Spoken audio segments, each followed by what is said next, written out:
Hey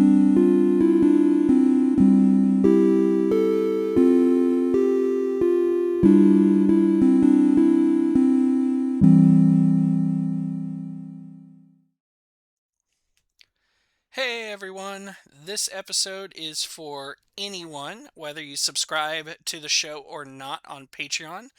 I'm going to be doing a review of the movie Honey Don't. I am dedicating this to a coworker who said, "Hey, check this out and let me know what you think." I was a little surprised she recommended it as I was watching it. Jen, if you ever get to hear this episode, just know I watched this for you. The movie Honey Don't came out on August 22nd, 2025. It is about a small town private investigator who delves into a series of strange deaths tied to a mysterious church.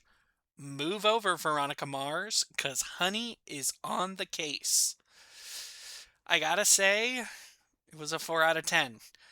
It was a cool idea, and there were some cool things in it, but there were things that were off that definitely lost at some points in my mind.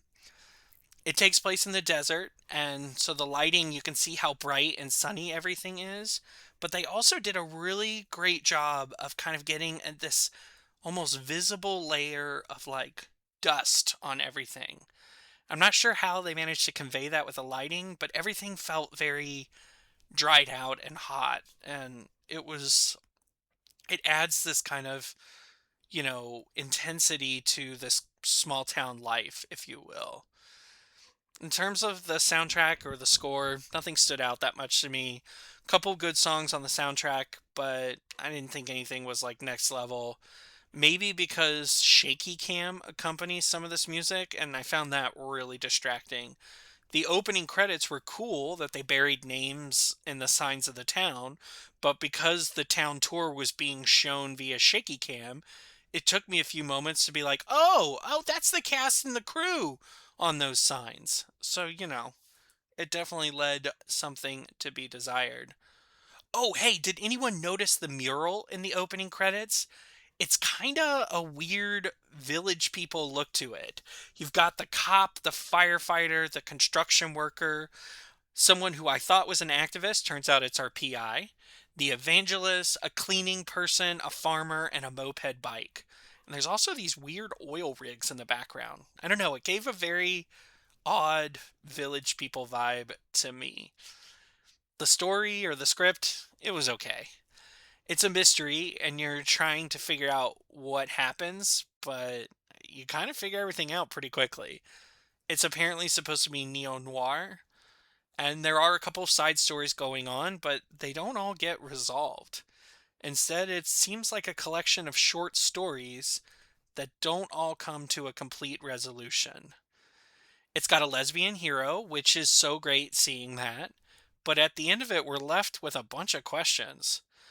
Also, she tells the local detective she's a lesbian, and he laughs and says, "You always say that." I didn't think that that was funny. It happens repeatedly throughout the movie. Didn't think it was funny the first time. Not funny when it gets repeated. Here's some advice. If someone tells you that they're a lesbian, or if they're gay, or a Pacific Rimmer, or Native American, your job is to believe them. But of course, a straight white man chuckles in disbelief. Not a great look for Detective Marty Metwich, played by Charlie Day. Not Charlie Day's fault at all. I think it's how the character was written more than anything. Yeah, it was a talented cast, but the stories are so disjointed and incomplete, you feel a lot of people are interchangeable. I consider myself a Chris Evans fan, and I really like Billy Eckner too, and both of them I could easily see someone else stepping in to play their parts. And I think it's because of how this story is being told and how it unfolds. The script is missing something, some key component. Je ne sais quoi. I couldn't figure out what was missing, but there was something missing. In terms of the casting, I think you could have recast this, but I'm not sure if recasting would have helped this movie move up from 4 stars to 5, because I think what's holding it back is more the story than the performer. My favorite moment, I don't know, I did laugh a little bit when they said, "We're not macaroni," especially when the congregation chimed in as they've been brainwashed to do. There were a couple Bible verses. I don't know if you heard Psalm 23 in the opening, and John 3:17's on a billboard, though I believe the billboard is a misquote slash is too short. It's missing the second half of that quote.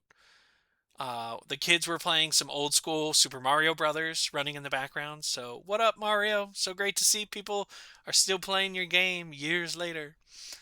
The movie was directed by Ethan Cohen, and he actually co wrote it with his wife, Trisha Cook. And I don't love the stuff he directs in general, but I hear that he and Trisha actually do a great job when they write.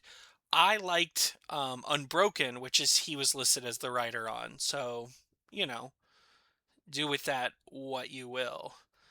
Actress Margaret Qualley was told to model her character Honey after the hard boiled 1940s leading man Humphrey Bogart, and it shows. Some of her apparel seems like a nod to this classic look as well. But then they flipped that by giving her these heels, and maybe they were more wedges. I don't know. I'm not a shoe expert, but they click clacked as she walked. And so she's got this, very kind of like masculine gumshoe look to her, but she has that clack, clack, clack of the heels that we identify as a very feminine sound. So it was this really interesting weaving of masculine and feminine together, which I think is great. I think when it comes to an identity, I don't think anybody is ever 100% of anything. I think we all have some masculine and feminine energy in us. Some are a more 50-50 mix, some might be more 90-10, but I think we all have multiple sides to our personality and multiple facets to ourself. The movie explores this. I will say this, I don't think I saw many previews for this movie. It was not very well advertised or marketed. Oh, they do talk about parking at the Walmart, whatever that means. Also, does anyone know what cheap Christmas trash is? And why are they down on riding the bus? Ooh, here's a random question. Is Mother Teresa actually affiliated with any self help books? Or did the movie throw that in for our amusement? I don't know. In terms of therapy, I definitely think Honey could benefit from some, but she's so high functioning. Maybe she's like Indiana Jones. Let her be who she is.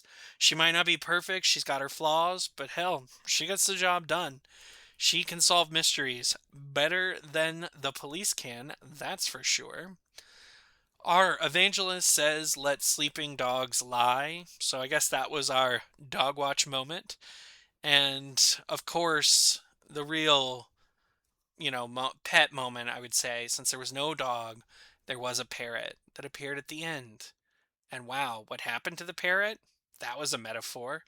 Check out the movie because I don't want to ruin it for you. But whew, that was something.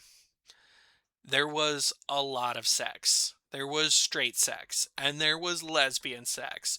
More lesbian sex than straight sex, but there was a mix. You get to see Chris Evans in a jockstrap, so if anyone's ever been wishing for that to happen, you know, you get to see that. But I don't know.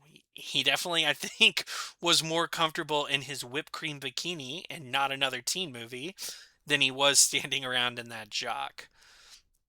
I do feel like the sex scenes, though, in this movie, they work. They feel woven into the plot in a very real way, and it doesn't feel false or gratuitous, as I've said about sex scenes I've seen in other movies. There's drinking, of course, and a lot of violence. Steel yourself to deal with that. There's gunshots and stabbings and car crashes and vehicular manslaughter. It is a smorgasbord of activity. There weren't a lot of drugs that showed up on screen, but there definitely seems to be some references to drugs throughout the movie. I guess it all depends on what you think the matter really is. I wouldn't say it's family friendly, but if you've got a 17-year-old daughter who's coming out as a lesbian, she may love this movie. So, keep it in your back pocket. Supposedly, this is a second movie in a trilogy of B lesbian leading lay movies that both Ethan and Trisha are working on together. The first one was Drive Away Dolls, which I have not seen, and I'm not sure that they've announced what the third one is going to be, but I'll keep an eye out for it. For this movie, I would say, unless something in the review really sparked your interest, I would say to skip it. You don't need to catch this one. It was a 4 out of 10 in my book. And this is Steven with S4 warning. Having a cool idea doesn't make it a cool movie unless the story actually does something with the idea in question. So, viewer beware, you're in for despair when you watch this one.